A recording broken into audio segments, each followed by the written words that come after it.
Ito ang baybayin ng Barangay Amaya 5 sa Tanza, Cavite. Isa sa mga coastal barangay ng Tanza kung saan daw na-observe kagabi yung kakaiba.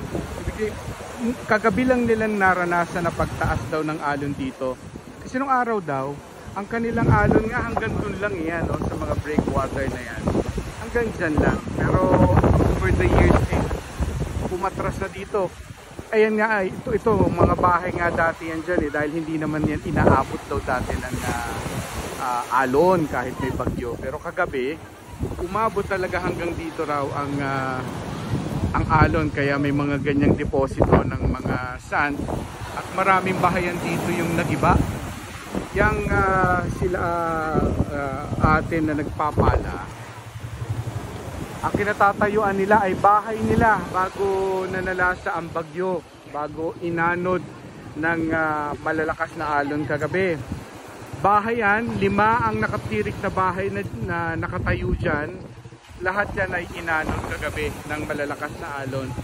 Ngayon, malakas pa rin daw ito. Itong nakikita nyong alon, malakas pa rin dahil hindi naman dapat umaabot dyan. Marami ring mga mangingisda rito ang hindi pa pwedeng pumalaot sa lagay na yan ng alon. At sabi ng mga eksperyensyado ng mga mangingisda rito, kailangan daw nila maghintay ng mga 3 to 4 days pa.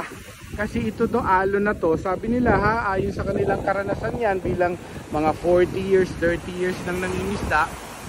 Yung alon na yan dito pa lang daw sa Manila Bay yan. Hindi pa raw dumarating yung mga malalakas na alon na galing sa open sea na maaring dumating pa. Kaya hindi rin sila basta-basta pwede pumalaot kahit na mukhang kakalma na ito dahil darating pa rin daw yung malalaking alon na yon.